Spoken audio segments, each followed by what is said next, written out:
പാലക്കാട് ബിജെപിയിൽ പൊട്ടിത്തെറി. മുനിസിപ്പാലിറ്റിയിൽ ദേശീയ കൌൺസിൽ അംഗം ശിവരാജൻ ഉൾപ്പെടെ 6 കൌൺസിലർമാർ രാജ്യസന്നദ്ധത അറിയിച്ചു. ബിജെപി ജില്ലാ പ്രസിഡന്റ് തെരഞ്ഞെടുപ്പിനെ ചൊല്ലിയാണ് തർക്കം. യുവമോർച്ച ജില്ലാ പ്രസിഡന്റ് പ്രശാന്ത് ശിവനെ ബിജെപി ജില്ലാ പ്രസിഡന്റാക്കാനുള്ള തീരുമാനത്തിനെതിരെയാണ് പ്രതിഷേധം. നന്ദഗോപാൽ വിവരങ്ങൾ നൽകും. നന്ദു, പാലക്കാട് ബിജെപിയിൽ വലിയ പൊട്ടിത്തെറിയിലേക്ക് കാര്യങ്ങൾ പോവുകയാണോ? കൌൺസിലർമാർ അടക്കം രാജിക്കൊരുങ്ങുകയാണ് എന്ന വിവരങ്ങൾ വരുന്നുണ്ടല്ലോ. പാലക്കാട് ബിജെപിയിലെ ഒരു പൊട്ടിത്തെറി അത് അവസാനിക്കുന്നില്ല എന്നുള്ളതാണ്. ഉപതെരഞ്ഞെടുപ്പിന് ശേഷം കൌൺസിലർമാർ വലിയ രീതിയിലുള്ള ഭിന്നാഭിപ്രായവുമായി രംഗത്തെത്തിയിരുന്നു. സി കൃഷ്ണകുമാറിനെതിരെ വലിയ വിമർശനങ്ങളൊക്കെ ഉന്നയിച്ചിരുന്നു. അതിനുശേഷം ബ്രൂവറി വിഷയത്തിലും ബിജെപിയിൽ ഒരു ഭിന്നാഭിപ്രായമൊക്കെ ഉയരുന്നത് നമ്മൾ കണ്ടതാണ്.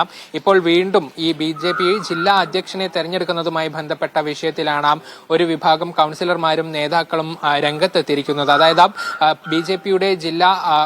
ബിജെപി യുവമോർച്ച ജില്ലാ അധ്യക്ഷൻ പ്രശാന്ത് ശിവനെ ഇത്തരത്തിൽ ബിജെപി ജില്ലാ അധ്യക്ഷനാക്കാനുള്ള നീക്കത്തിനെതിരെയാണ് ഇവർ പ്രതിഷേധം അറിയിച്ചിരിക്കുന്നത്. സാധാരണഗതിയിൽ സമവായത്തിലൂടെയാണ് ബിജെപിയുടെ ജില്ലാ അധ്യക്ഷന്മാരെ തെരഞ്ഞെടുക്കുന്നത്. പക്ഷേ ഇവിടെ സമവായത്തിന് ശേഷവും നിരവധി പേരുകൾ ഉയർന്നു. ഇതോടുകൂടിയാണ് ഒരു തെരഞ്ഞെടുപ്പ് എന്ന നിലയിലേക്ക് കാര്യങ്ങൾ പോയിട്ടുണ്ടായിരുന്നത്. ഈ സമയത്ത് തെരഞ്ഞെടുപ്പിൽ ജില്ലയിൽ നിന്നും ഏറ്റവും കൂടുതൽ പിന്തുണ ലഭിച്ച നേതാക്കളെ പോലും മാറ്റി നിർത്തിയാണ് ഇത്തരത്തിൽ പ്രശാന്ത് ശിവന്റെ പേര് മുന്നോട്ട് വന്നത് എന്നുള്ളതാണ് ഇവർ ചൂണ്ടിക്കാട്ടുന്ന കാര്യം. അപ്പോൾ പൂർണ്ണമായും ചട്ടങ്ങൾ ലംഘിച്ചുകൊണ്ടാണ് പ്രശാന്ത് ശിവനെ ജില്ലാ അധ്യക്ഷനാക്കാനുള്ള നീക്കം നടത്തുന്നത് എന്നുള്ളത് ഈ കൌൺസിലർമാരുൾപ്പെടെ ചൂണ്ടിക്കാട്ടുന്നു. അപ്പോൾ ഇതിൽ പ്രതിഷേധിച്ചുകൊണ്ട് ആണ് ഇവർ ഈ രാജി സന്നദ്ധത അറിയിച്ചിട്ടുള്ളത്. 6 കൌൺസിലർമാരാണ് രാജി സന്നദ്ധ അറിയിക്കുന്നത്. അതിൽ പാലക്കാട് ചെയർപേഴ്സണായ പ്രമീള ശശിധരൻ ഉൾപ്പെടെയുള്ളവർ ഈ രാജി സന്നദ്ധത അറിയിച്ചിട്ടുണ്ട്. ഇവർ ഏതായാലും ജില്ലയിൽ ഒരു മേഖലയിൽ യോഗം ചേരുകയാണ്. ഇതിൽ കൌൺസിലർമാരും ഒപ്പം തന്നെ മറ്റ് നേതാക്കളും ഒക്കെ ഉണ്ടാകും. ഈ യോഗത്തിന് ശേഷം കൂടുതൽ തീരുമാനങ്ങൾ ഇവർ അറിയിക്കുമെന്നുള്ളതാണ് മനസ്സിലാക്കുന്നത്. അതേസമയം ഈ പ്രതിഷേധത്തിനിടയിലും പ്രശാന്ത് ശിവൻ നോമിനേഷൻ അർപ്പിച്ചിട്ടുണ്ട്. നാളെയാണ് ജില്ലാ അധ്യക്ഷനെ പ്രഖ്യാപിക്കുന്നത്. അതിനുശേഷം കൂടുതൽ തീരുമാനങ്ങൾ ഉണ്ടാകും, കൂടുതൽ നിലപാടുകൾ സ്വീകരിക്കുമെന്നുള്ളതാണ് അറിയുന്നത്. ഏതായാലും ഈ യോഗത്തിന് ശേഷം ഇവരുടെ നിലപാട് മാധ്യമങ്ങൾക്ക് മുന്നിൽ വ്യക്തമാക്കുമെന്നുള്ളതാണ് മനസ്സിലാക്കുന്നത്. യെസ് നന്ദു, അവിടെ പാലക്കാട് ഉപതെരഞ്ഞെടുപ്പ് സമയത്ത് തന്നെ ചില സംഘർഷങ്ങളും പ്രശ്നങ്ങളും ഒക്കെ പാലക്കാട് ബിജെപിയിൽ ഉണ്ടായിരുന്നു. അതിന് പിന്നാലെ ഇപ്പോൾ വലിയ പൊട്ടിത്തെറിയിലേക്ക് കാര്യങ്ങൾ പോവുകയാണ്. ഇനിയിപ്പോൾ കൌൺസിലർമാരൊക്കെ രാജിവെച്ചു കഴിഞ്ഞാൽ ഭരണം നഷ്ടമാകുന്ന ഒരു സ്ഥിതിയിലേക്കൊക്കെ പോയില്ലേ?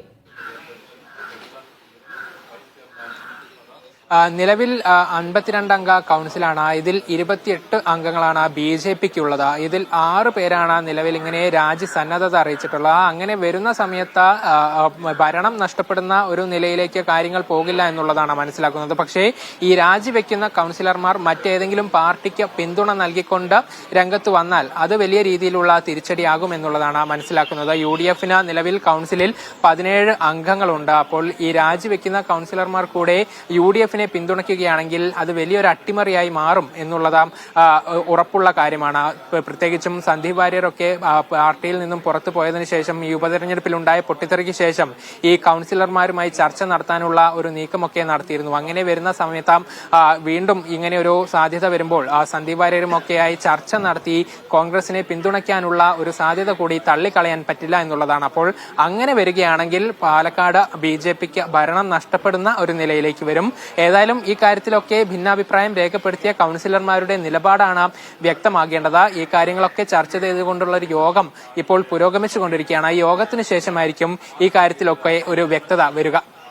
യെസ് നന്ദു, യുവമോർച്ച നേതാവായ പ്രശാന്ത് ശിവനെതിരെ ഒരു പ്രതിഷേധം, ഒരു എതിർപ്പുയരാൻ കാരണം എന്താണ്?